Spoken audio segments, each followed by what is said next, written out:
We light this chalice for the fire of memory and of commitment, of gratitude and love.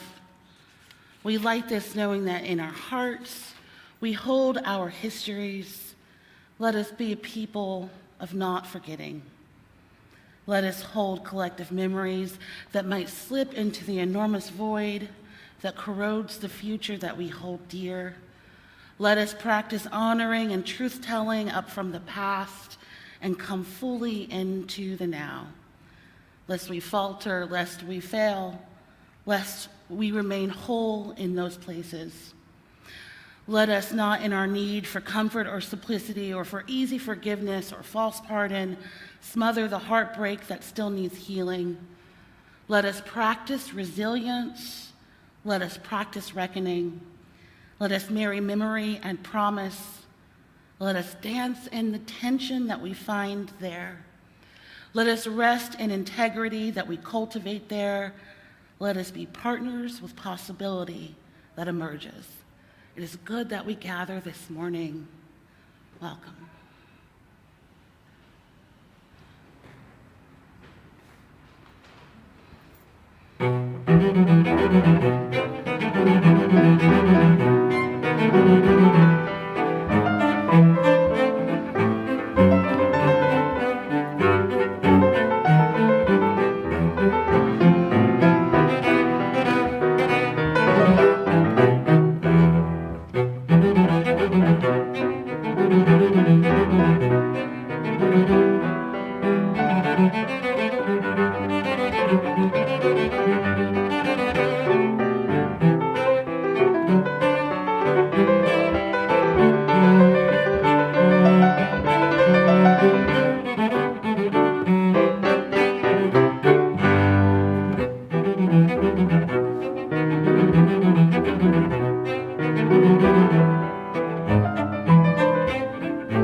Wow, what a way to start our morning. Thank you, Carrie. Thank you, Cliff. Welcome. Welcome on this beautiful morning. My name is Kirsten Lodel, and I'm honored to be your intern minister this year. For any of those of you joining us today here in the sanctuary or on our YouTube live stream, we warmly invite you into this space of worship. And if you are new or feeling new, perhaps having recently reconnected with the congregation, we would love for you to reach out to our connections team at connections@rruuc.org so that we may plug you into this very vibrant and active congregation. Our theme this month is holding history, and I imagine many of you were with us last week for just an incredibly powerful service featuring our partnership with the Macedonia Baptist Church just down River Road. If you were not able to join us, I highly encourage you to watch the service. All of our past services remain on our website. And we will be featuring that partnership more and more. We do welcome you to engage with the altar that we have set up in the lounge, which really does bring a spiritual dimension to all the work that we have been doing to better understand the history of our congregation, our land, of the region, and all the stories told and untold that are a part of who we are as a congregation. With that, come let us worship.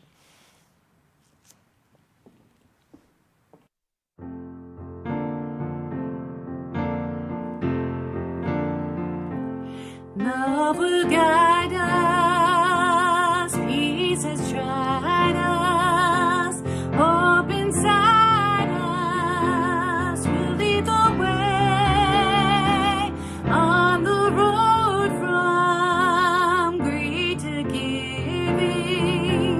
Love will guide us through the hard night. If you cannot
moving deeper into our month of holding history, it invites us to look at history from the margins rather than the center.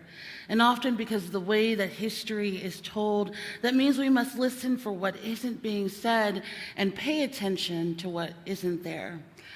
The invitation this morning is to look into our own histories, including the histories of the places that have shaped us. The following video for this morning's Prophetic Voices is a look into my own hometown of Oak Ridge, Tennessee. This is a town where science and innovation lives, a town that was pivotal in the U.S. victory in World War II.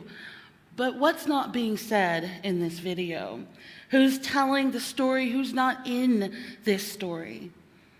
Each of us comes from somewhere. So as we watch this video, perhaps you'll ponder those same questions within the stories of your own hometowns. Who tells those stories and who's not there?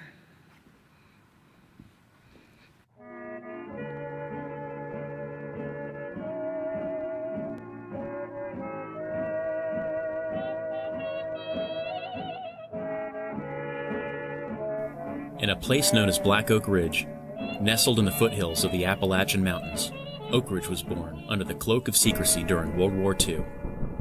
That all changed on December 7, 1941, when the Japanese attacked Pearl Harbor, sinking 19 U.S. naval vessels and killing more than 2,000 servicemen. The United States was now at war. In an effort dubbed the Manhattan Project, a top-secret effort to produce the world's first atomic weapons was initiated.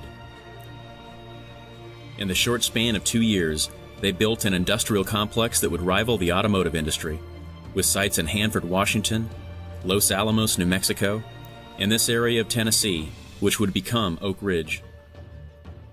This area met the military's requirements for isolation, water, labor, and electric power. When completed, this fifth largest town in Tennessee would ultimately consume 1/10 of all the electrical power consumed in the United States. Tennessee Senator Kenneth McKellar, as head of the Senate Appropriations Committee, had full knowledge of the appropriations needed for the Manhattan Project, and was often called upon to keep the secret, mingling funds for the bomb project with other projects, or through carefully planned secret project funding. General Leslie R. Groves of the Army Corps of Engineers was put in place as Chief Administrator for the Manhattan Engineering District.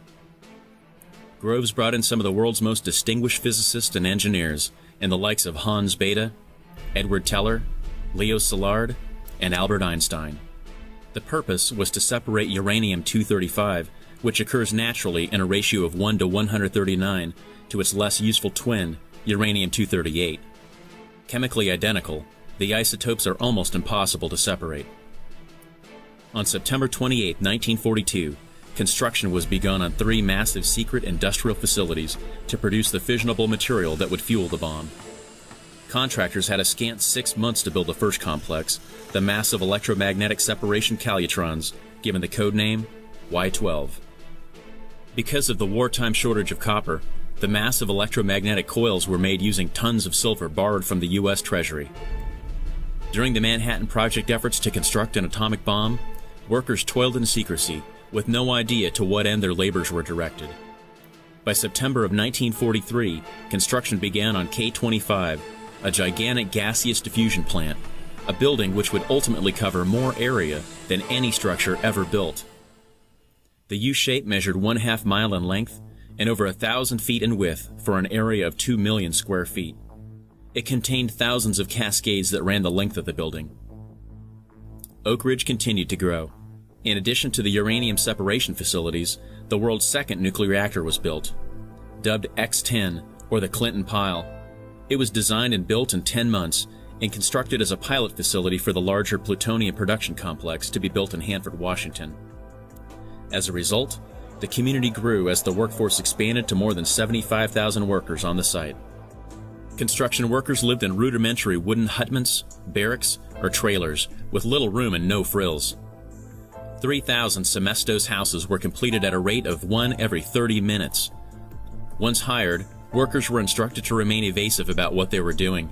Many had no idea that there were 4 facilities being built, that there was more than one town site, more than one movie theater, more than one school. The division and segregation of each small community was vital to the secret the military was enforcing. The less the residents knew, the better. Weapon design and construction of the uranium gun bomb was completed in February 1945 and was dubbed Little Boy for its relatively small size, only 10 feet long. The more complicated plutonium-fueled implosion device, Fat Man, was completed in March of 1945. On August 6, 1945, Colonel Paul Tibbets and his men took off from Tinian Island for the Japanese industrial city of Hiroshima. 43 seconds after the bomb bay doors opened, the bomb detonated 1,900 feet above the city with a force of 12,500 tons of TNT. Japan formally surrendered on September 2nd on the deck of the USS Missouri. The most catastrophic war in history was now over. Behind the fence. That's how Oak Ridge came to be known in its early years. Oak Ridge didn't open its gates to the public until 1949, the same year it was officially placed on state and national maps.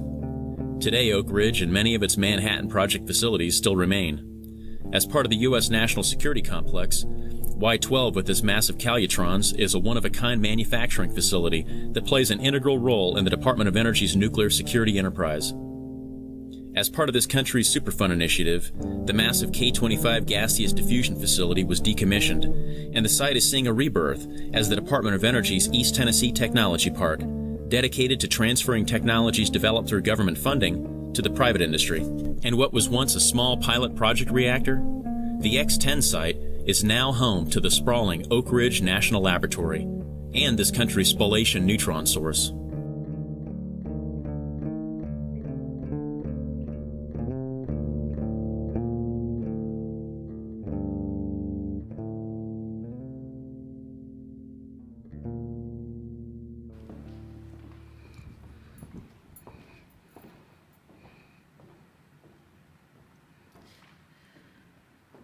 We come with so much on and within our hearts this morning. And as a community, we hold space for it all. This morning, we come with the sorrow of a broken justice system that has failed us time and time again, that has failed us once more. We come with rage and anger and sorrow, but let our rage become resolve. Let our anger propel us into action, and let our sorrow prepare our hearts for love. We know that we're not separate from history in this place, and we do not get to divorce ourselves from the bloody past of the injustice system that has condemned so many to death while protecting so many others from the consequences. Let us hold the both and. Let us not fight only for justice, but let us fight for one another. Let us not only lift up the names of those who have transgressed, but let us hold the memory of those who have passed and who have lost their lives and who are victims of violence that is woven throughout history. We hold their memory in our hearts. We also hold the joys and sorrows of those in this community, those dealing with recent passings of loved ones, those dealing with isolation and illness, those fighting struggles and battles that we know nothing about. We also lift up the joys in our communities, the birth of new babies, the rejoining of families, and all the hopes that we hold going into this holiday season for the miracle of science and vaccinations and booster shots and those things that keep us healthy, those things that keep us grounded, and those things that keep us connected. On November 20th of each year, communities near and far observe the Transgender Day of Remembrance and Resilience. This is a time for honoring, a time for celebrating and commemorating our transgender, gender nonconforming, and non-binary siblings across the globe. This day comes at a heartbreaking time in our country when so often these communities are targets and attacks are happening often, especially communities of color. Today, to honor the Transgender Day of Remembrance, we light 3 candles to ritualize our love and hope as we move forward in these times. We light the first candle to commemorate the siblings who have come before us, those who have toiled and labored for a better world, those who lived their lives fiercely or quietly or unapologetically or in the closet. Within the last 5 or so years, there have been over 120 lives lost to violent and targeted acts towards the trans and non-binary community, with well over 3/4 of those crimes being committed on Black and brown trans women. We remember their lives today, and we commit to fiercely and passionately working toward a more just world. The second candle we light is for comfort and for celebration. Comfort for all trans, non-conforming, and non-binary people, and celebration of the fullness and beauty of their lives. May those among us who are allies work to prepare a loving and safe space for those among us who find identity and purpose within the trans community. May we celebrate in our mourning and remembrance, remembering that their lives are more than statistics and that their love is more than just a headline. And we light the third candle for hope. Hope for those who are here and unapologetic and proud, and hope for those who are yet to come. Hope for those who have recently transitioned into their full selves, those who are coming to an understanding of their identities, those who are helping others in their exploration, and those not yet with us, those who are emerging still. May the cisgender among us center and learn and follow the lead of those among us in the margins, knowing that all of our liberation is tied up in one another's. May the spirit of life hover over and protect our trans and non-binary community, siblings, leaders, elders, children, revolutionaries, and pioneers. We are so blessed to be a part of this beautifully woven tapestry of life. It is so full and so rich, and together we build that beloved community. May it be so, and may we each hold one another in our hearts.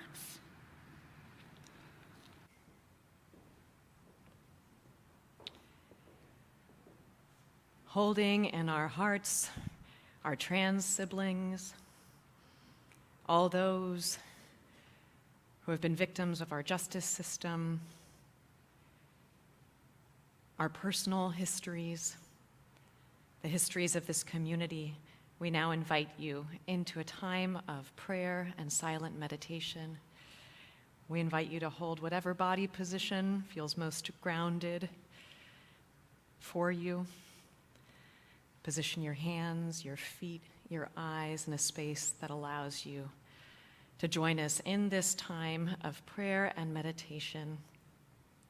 After our reading, we'll hold a few moments of silence.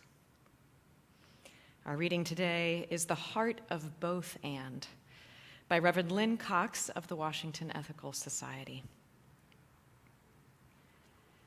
Spirit of life, ever adapting and renewing, we come together this morning with yearnings that do not match. We yearn for stability, for even one moment of feeling like we know what is going on, for the ability to predict and prepare for what is coming next. Yet we also yearn for change. We ache for a world that turns aside from racism, violence, dehumanization, and disregard for suffering. We pray for a change in the illness, grief, isolation, incarceration, and vulnerability of our loved ones. We reach for connections that will remind us that we are worthy as we are. And we reach for connections that will help us to become our best selves. Hold us in the heart of both and.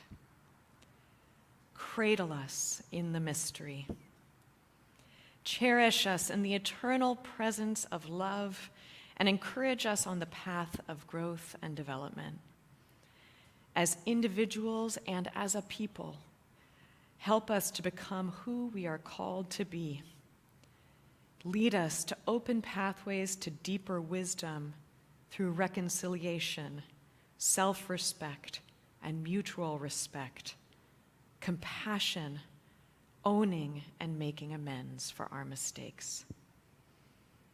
Source of wonder, move us to express and live in gratitude for the beauty of this world, the loving people in our lives, and this day of possibility. To this, we add the meditations of our hearts as we enter into a time of silence.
I am Peter Benjamin, and 34 years ago, the woman who was to become my wife said to me, "We need to find a way to be involved in something that is social justice and deals with food." That latter part was because she's a nutritionist, and everything she does has to deal with food.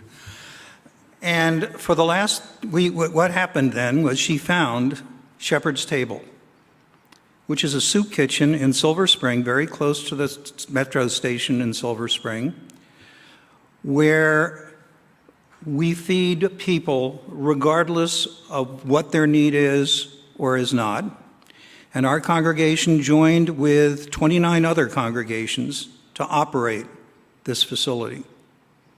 Each one of us has one day out of the month where we serve dinner, and a team of about 10 to 15 people from our congregation goes and helps in that serving. It's been a little bit of a mess during the last few months, or over a year, during which time the pandemic made it much harder for this to occur. But our teams are now going in full force, and if you wish to join us, please look me up in Church Life, the app, or talk to me after this service, or call up the office and ask them for my telephone number. We welcome volunteers at any time, and the person who has shepherded us through this really difficult period of still providing food at a time of high demand and a low number of volunteers available is Manny Hidalgo. Manny is with us tonight. He's the executive director of Shepherd's Table. Manny? Thank you, Peter. And thanks to all of you. I think if there's one message I want to get across this morning is of gratitude. It's not every day you get to speak to people that have been in a 34-year relationship with your organization. So we are extremely grateful for the partnership, for the labor, for the donations, and for your work, outside of donating to Shepherd's Table. Just this congregation has such a reputation of being instruments of peace and understanding and goodwill and love, particularly for people on the margins, like you were mentioning. Shepherd's Table exists because of people really deciding that they were morally offended by the fact that so many people in one of the wealthiest counties in the country, if not the world, would have so many people dealing with hunger. And hunger is an incredibly debilitating condition to have to deal with, and it affects every aspect of your life when all you can think about is that achiness. I don't know how many have ever experienced that, perhaps while fasting.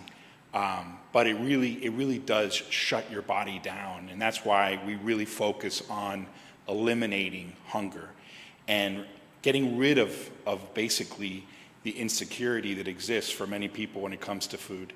So Shepherd's Table, we serve 3 meals a day on weekdays, 2 meals a day on weekends. We do this 365 days a year. We haven't missed a meal in 38 years. We're about to hit our...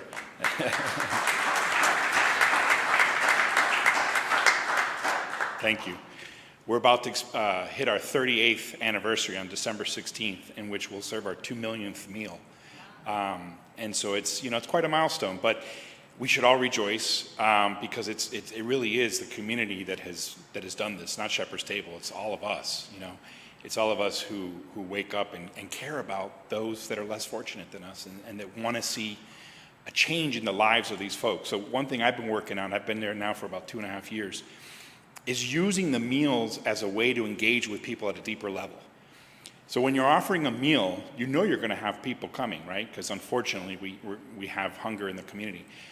When they come and get a meal, we want to see that as an opportunity through folks like Peter and the others from here that volunteer and through my staff to ask somebody, I hope you enjoyed the meal, but what else can we do for you? Can we help you find work? Can we help you find a home? Can we help you reconcile with someone in your family? A lot of people who have worked with the homeless know this, that 9 out of 10 times the reason someone ends up homeless is because they're in conflict with someone in their life that normally would have let them sleep on the couch or take the spare bedroom. They're in conflict. And so being able to engage with people in such a way that you express that love and care and concern, and hopefully connect them with one of our caseworkers, or connect them with our weekend day program, something we just launched, or connect them with our culinary skills training program, which we're going to launch next year. We're going to start using our kitchen as a way to teach people to obtain jobs in the food services sector. Since the pandemic, restaurants are hurting. They're having such a hard time finding people to work. And so we figured, why not train folks for jobs in this sector?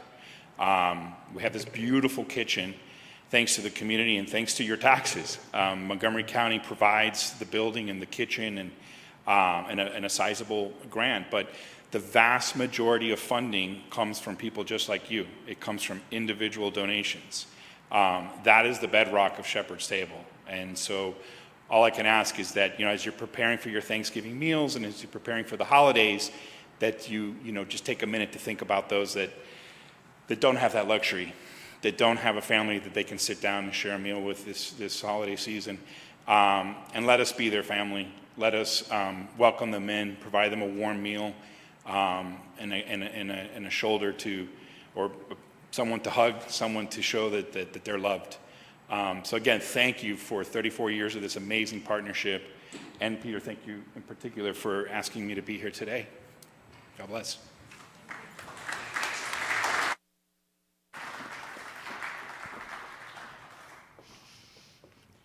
Thank you, Peter. Thank you, Manny. Can we have another round of applause for Mandy?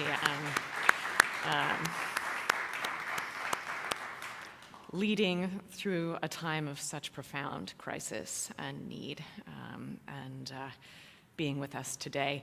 The partnership with Shepherd's Table is at the core of our social justice ministry, and every month here at River Road, we select a social justice partner and we extend our offering to that partner.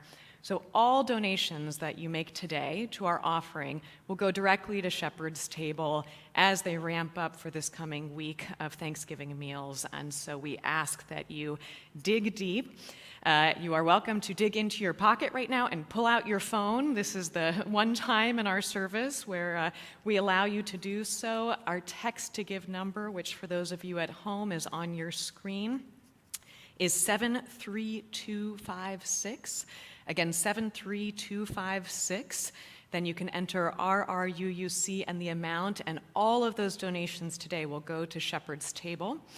If you'd like to give on our website, go to the Give category, and underneath that you'll see Social Justice Giving.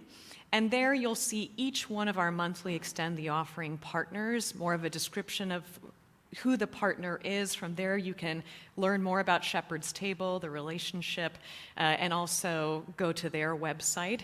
And if, like Peter said, you are interested in volunteering to get more involved, there too our connections team can help you plug in. So please email connections@rruuc.org. If you would like to volunteer for Shepherd's Table, we need more volunteers, and we would love to engage you in this critical part of our ministry. Our offering will now be received with great gratitude.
A human being is a part of the whole called by us the universe.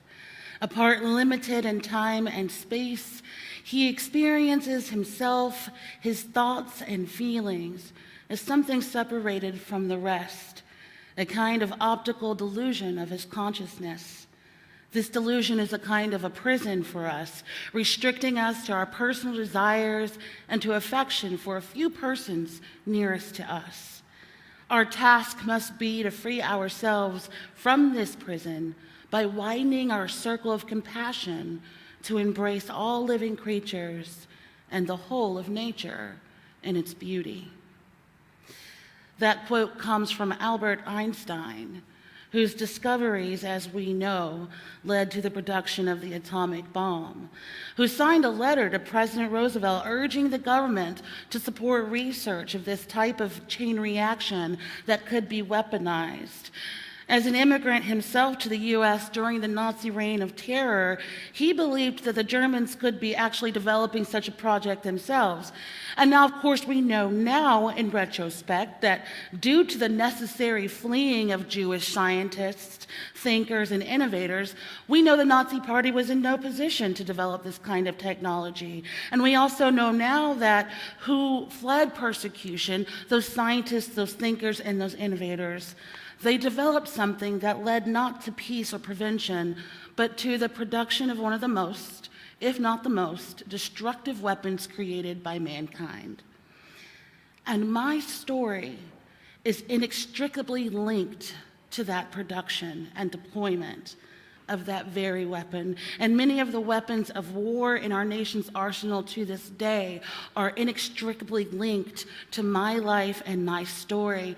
I am a child of that same exact war machine. Born in the heart of that same city 45 years later after its inception, I am the daughter of a chemical engineer employed by one of those facilities. The war machine, in a large part, is the hand that fed me. The war machine provided the dollars that funded our top-notch education in my hometown, where the National Lab is responsible for building part of our high school and directly funds the STEM education that produces the scientists of tomorrow. That war machine put clothes on my back. My proximity to that war machine is in large part how I was able to be educated, go to college and grad school. I am a child of the empire. And yet I stand in opposition to that very same war machine. And yet that empire has oppressed me and people like me. Albert Einstein himself later shared that if he had known that the Germans weren't actually going to develop any of that technology or drop that bomb, that he would have never lifted a finger to make it happen. The people who were producing that technology, who were working on that bomb, those people who didn't know what was going on, while the world was celebrating the end of World War II, they themselves were feeling very conflicted about the hand that they played in producing this mass weapon of war. The more we see ourselves in history, the more complicated it gets. And this is, of course, not my story alone. Not only is this true for absolutely everybody that I grew up with, but it's true for so many beyond our town. We're all products of that war machine in some way, and at the very least, we've all benefited from it. And even beyond weapons of war, many of us are a part of histories of colonization and imperialism, even as many of us are oppressed by those same institutions and histories. Last week, after our very powerful service about the history of this region here, there were so many questions floating around. So many questions of what do we do with this history? And what does it mean to hold it in this complicated context in which we find ourselves? And I myself have been contemplating the same thing, actually very much of my life, as soon as I understood what it really meant to be from where I'm from. And I wish any of us actually had the answers. Of course, we don't have the answers always about how we hold our complexities and our identities and our histories and our personal stories. But although there are no answers, there seem to be some key ways in which we can hold these histories. First, we hold it by honoring it. We lift up the stories of those who were erased or displaced, whose faces and cultures were scrubbed from the record, are largely underrepresented. Wednesday before last, I joined Dr. Marcia Coleman Adebayo, who joined us last week. I joined her in a tour of some of the sites of desecration and brutality here in Bethesda. During our brief tour, our time together, time and time again, she lifted up the stories and the lives of the enslaved Africans who were trafficked to and bred in these places of trauma and brutality just down the street and even here where we are. In front of Milton House, which is a plantation just up the road, she poured libations on the ground for the ancestors that had passed. And throughout the day, she kept calling forth the memory of all of the young girls. So many who were moved throughout this bloody institution, so many children's lives who had been lost or forgotten, children who were specifically brought here just to breed more children, to grow our industry. She used the words, "We will remember you. You will not be forgotten." So many of these young children have been forgotten. She would say, "You live through us." We honor our regional history here every week by lifting up the Nacotchtank and Piscataway people. In my own hometown, I honor the Wheat community. So that was a small community that was wiped out by the federal government to make way for what is now Oak Ridge. That rural community in those hills of Tennessee that video showed but never mentioned was thriving and agricultural. And it was wiped away by the federal government. And of course, we also in Tennessee honor the Cherokee people who lived there and tended that land long before any of us. They also honor and think about the 200,000 plus lives lost in Hiroshima and Nagasaki, Japan, as a result of that very same atomic bomb.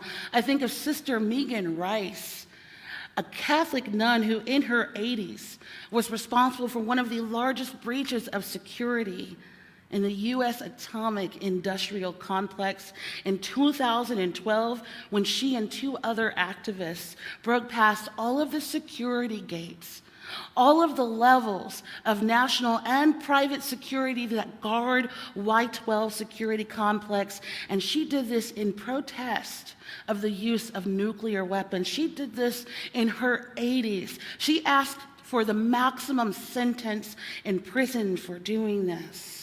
I honor her.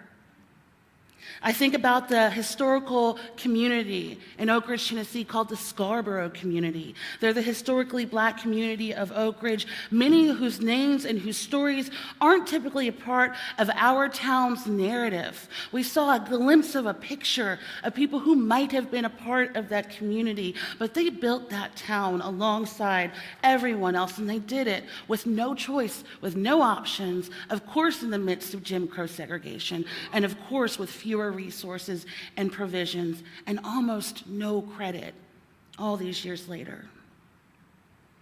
We do the work of accountability, of protection of sacred grounds, of reparations, of acknowledgement, of dismantling, because honoring need not be a sentimental gesture or nod to the past, but accountable relationship here in the present, and repair when possible. We honor through that repair. Another way that we honor history is by finding those common threads of connection to one another. So what does it mean to be from where you're from? What are the bonds that hold you? What is the glue? What part of the place that you're from is in your DNA? What symbols, what phrases, colors, what smells bring you right back? There are certain things that make any of us Oak Ridgers uniquely from Oak Ridge. Ask any one of us what phrase would sum up our town, and most people would say the secret city. What's our common joke? That we glow in the dark. What did we all do as kids? We went to the Science Museum. We all know what the atomic symbol looks like. And when the acorn is in the middle of the atomic symbol, that means Oak Ridge, a ridge of oak trees. We're also very used to the weekly siren check in the town. We're used to the outposts of the guards. We're used to not being able to look down certain roads. That's a part of our DNA. We know how to talk about something without really talking about something. And we're also very Tennessee. We are at the foothills of the Smoky Mountains, and we can stretch our arms out and touch Appalachia. We're proud of our Cherokee heritage, and we are nestled by Dolly Parton. We adore her. Legally, we are bound to adore Dolly Parton. In large part, honoring our history means honoring each other, honoring the gifts of the place where we're from, honoring what makes us from there, and realizing that we are connected deeply to each other in our roots. Second, we hold history by living into that tension and facing the conflict that's there for us. And of course, this is a tough one.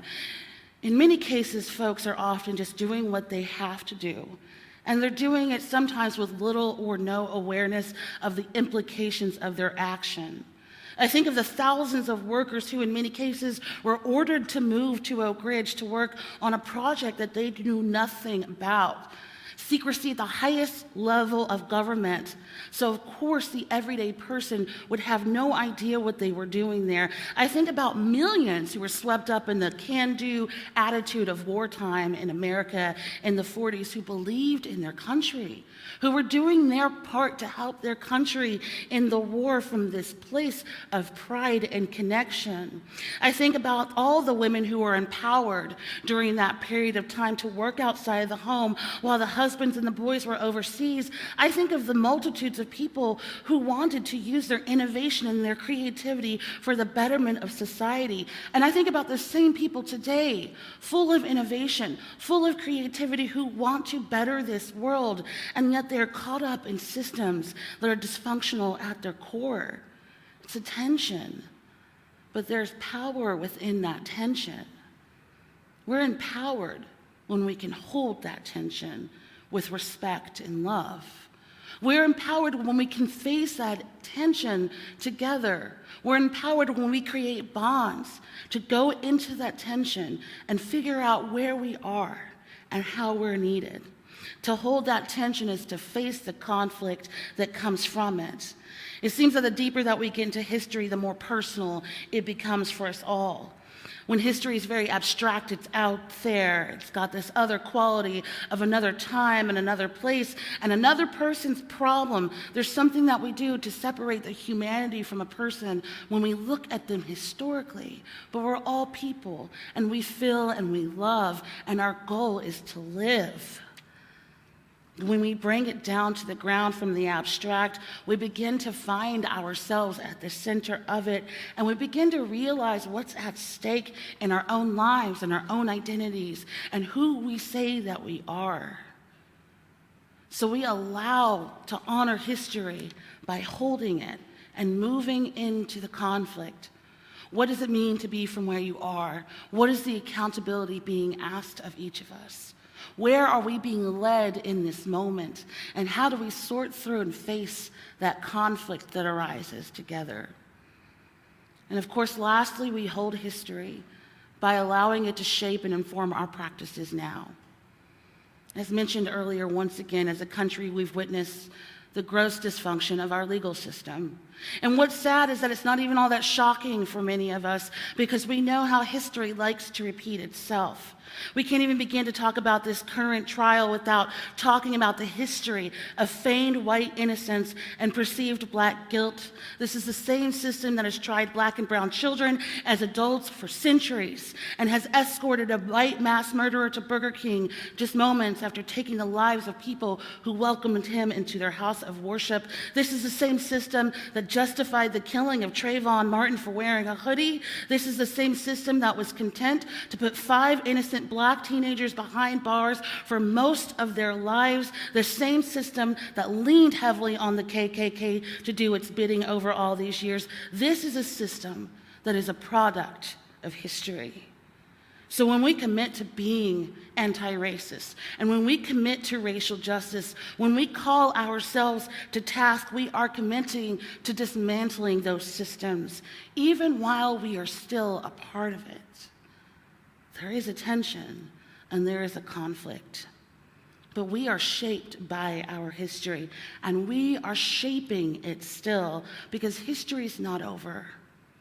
So much of what we think of as linear often turns out to be cyclical.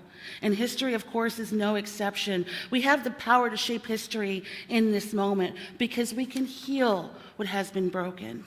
And this is true in our own lives as well. We know that healing itself is not a linear process, nor is it neat or even straightforward. It's often a cycle, returning to these cycles of grief, returning to these cycles of love. And in that sense, we have the power to reach into history and to affect it by letting it live through us, by honoring, by remembering, by connecting, and by healing. So how do we hold history today? We let it shape us, and we let it guide us. We let it live and breathe through our actions and our resolve. We lift up the forgotten. We carry their work forward. And although we can't change history, we can allow history to change us, because we are a part of that sacred transition where the present quickly becomes the history. And when our voices and our actions are the ones that are carried forward by those who will one day hold our stories, hold our legacy. For those who one day come before us to share who we were with the world and to continue our work. What a blessed and beautiful cycle we belong to this morning. A cycle of tension, a cycle of connection, a beautiful cycle of life. We are living and breathing. We are organic in this world. We cannot control everything that happens beyond us. And yes, we are frustrated. And yes, we get downhearted. And yes, it is challenging to be a part of a system that has for so long abused so many. But we are here today, carrying the legacy forward of so many who have come before us. And then that way we truly stand on the shoulders of giants. What a blessing that is this morning, to be a part of history right now. So as we move forward into our days and weeks ahead, how do we hold our own history? What are those stories from your hometown that shape who you are? What takes you right back to childhood? What is in your DNA? And what can you share with the world? May this live forever in our hearts, and may we embrace the sacred cycle that we are each on. May it be so. Ashe, and blessed be.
As Reverend Nancy says each week, what we do together is an expression of how we want to be together. Of course, be sure to check your e-weekly for the announcements. There's so many things going on at River Road, especially as we move into the holidays. And also be on the lookout for an I'll announce about our COVID precautions and procedures as we move into this holiday season. A couple of announcements this morning. Next Sunday, November 28th, the Sunday following Thanksgiving, there will be only one service at 10 a.m. There will be no RE classes, and childcare for children under 4 will be available in the fireside room, so mark your calendars for that. Of course, the next Earth Ministry meeting is today at 11 a.m. on Zoom, and this is also when the Earth Ministry will consider making a public statement in support of the Thrive Initiative. To learn more about that, you can contact Earth Ministry, and the link is included on the Sunday worship link email that was sent out yesterday. They would love to have you. The Contemporary Issues Forum is today from 12 to 1 p.m., and it's on the tragedy of gun violence, a trauma surgeon's perspective. It's being held on Zoom today, and Dr. Edward Cornwell will discuss the epidemic of gun violence and the stats over the last 30 years and the strategies to address this problem. The Zoom link will be has been included on the Sunday Worship Links email. Also, you can join us at the Rally to Save Moses Cemetery. This will be on Wednesday, December 15th at noon. Many of you are asking how to get involved in an upcoming action. This is that action. This will be starting at Macedonia Baptist Church at 5119 River Road. You can get more information, but that's just right across from McDonald's. We'll be walking to the site behind the McDonald's for a rally, and you can be a part of how we all learn to say never again in this community, and also to help build the beloved community at Macedonia and honor the beloved ancestors. Of course, you can see the e-weekly for so much more information on how to get connected and involved at River Road. Of course, there's so much gratitude for what it takes to come together and build this container and hold this container with each of us. Our amazing tech team, of course, with Danny and Scott and Jan Elliker, who's up there running the camera. And it's just such a blessing to have such a dedicated team working to bring this service to us. Of course, our musical guest this morning, Carrie on the cello. What a gift it is to have you with us. And all the work that goes into building this beloved community together. So I invite you to extend your hands, feeling this energy and this presence of each of us in this space this morning. As we move into our lives and we hold our histories, we leave with this blessing. May we be filled with loving kindness. May we be well. May we be peaceful and at ease. May we be whole. Ashe, and blessed be.